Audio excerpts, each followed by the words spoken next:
Hi, Brother Steve Waldron here, pastor New Life of Albany Pentecostal Church. We're going to look today at a very popular reference work called The Works of Josephus.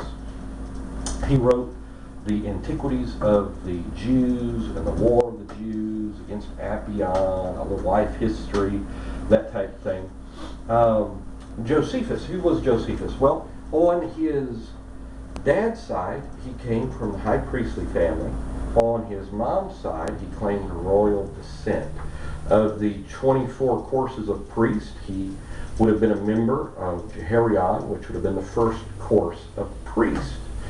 And as a young man, he'd already been to Rome, met with Nero to try to get some priests out of prison. Comes back, Jewish war hit 66, 67 AD. He is made a general in the city of Jotapata. And so there's this horrific siege in Jotapata.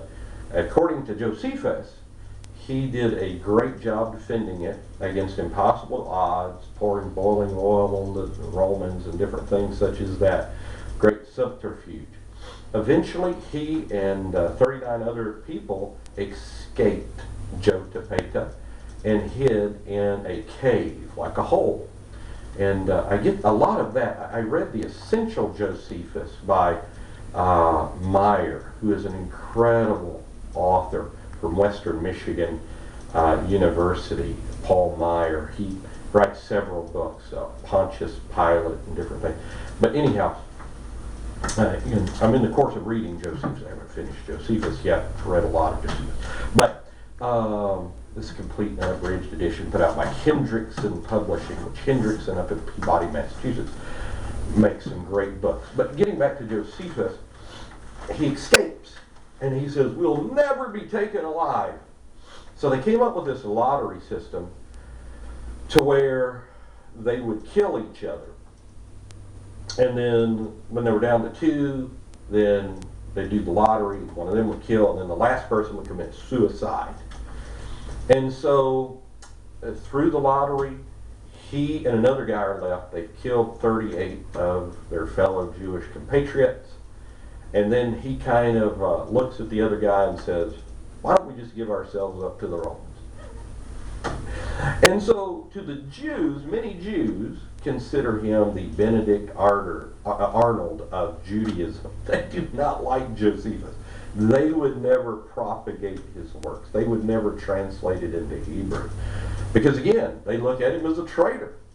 And so then, after he's kind of a slave to Vespasian, he begins to, what he thinks is prophesy and say that Vespasian is going to be emperor, which came to pass.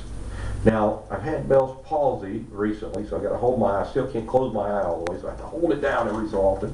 So if you'll excuse me. But anyhow, so came to pass, and then he became very good friends with Vespasian's son, Titus. And during the siege of Jerusalem, he was Titus's translator. His first wife, I think he was married a total of 4 times. His first wife died, and his parents died in the siege of Jerusalem. Siege of Jerusalem was this horrific thing of history. Jerusalem was basically impregnable, but it was split into 3 warring factions, and then the common people, and the 3 warring factions destroyed themselves and destroyed the city. The Romans could take it, even though logistically it could have held out for many, many years if there hadn't been the infighting, and it was very possibly a judgment of God. Looks like it was a judgment of God on that, without going into prophecy at the moment. But, I think Titus crucified 500 Jewish prisoners a night, so the people in the city would hear their cries and try to give up, and he would try to encourage them to give up through that way. It's a horrible thing. Temple of Jerusalem burnt to the ground, not a stone left upon another. It was an amazing thing. So Josephus takes on the name of his patron, Titus, and so it's why Flavius Titus Josephus.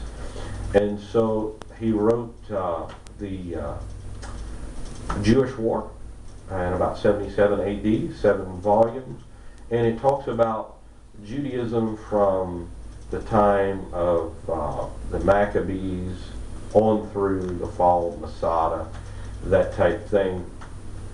Wars of the Jews, it's called. And then the Antiquities of the Jews is a unique book, maybe some exaggeration, maybe some Jewish legend in there. Like one of the Jewish legends is that Abraham, when he went to Egypt, he taught the Egyptians science. And then the Egyptians eventually taught the Greek science. And that's why there was somewhat of an affinity in the time of Alexander the Great, and even before, with the Jews and that type thing. So I mean, that's just one of the little things. Now, another fascinating thing, there are 3 references that really buttress Christianity in the Antiquities of the Jews and his other writings. One is on John the Baptist. Now, almost all scholars would say this is an accurate portrayal of John the Baptist. This is not a Christian interpolation, but that John the Baptist is presented here, his death is presented here. So it's kind of a secular attestation to a New Testament event. And one man, archaeologist, based on where Josephus said Herod was buried, spent 35 years searching, and in 2013 says he has found Herod's burial place. It's been kind of one of the great mysteries of antiquity in the Holy Land and that type of thing. Secondly, it mentions James, the brother of Jesus. He goes into this very long discourse about James, the brother of Jesus, another secular attestation to a New Testament event. And then you have what's known as the Testimonium Josephus, or the Testimonium, that is the testimony of Jesus Christ. Says he's a man, if you can call him a man, who went about doing all these miracles, and there was 1,000 other things talked about in the Old Testament about Jesus. Now, some people would say that that is a Christian interpolation. Now, most people would say the core of it is from Josephus, that there may be some addendums around, and most people feel very safe using the Arabic translation of Josephus, which again gives the core of the testimony of Jesus Christ without some of maybe the flowery language concerning him. But maybe the whole thing is 100% true. But anyhow, that is, so it testifies definitively about Jesus, John the Baptist, and James. It's considered a standard reference work. Now, I really like this translation, William Whiston. Now, William Whiston, fascinating individual. He took over the chair of math from Isaac Newton when Isaac Newton passed away. So he's a brilliant man.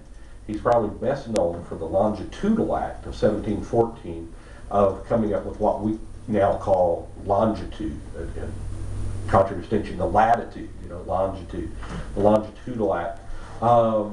He was also somewhat of a contrarian minister. He was very non- and anti-Trinitarian, which again I find fascinating. Most people would say he was an Araean. I think I've read at least one work, or maybe 2, that called him a Sabellian, or accused of Sabellianism.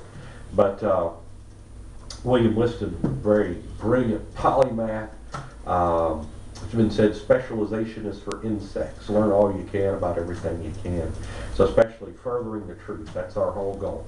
So the Works of Josephus, again, this is pretty much standard fare on most Christians, once they are Christians for a while, and in their library. You hear it quoted a lot over pulpits across America.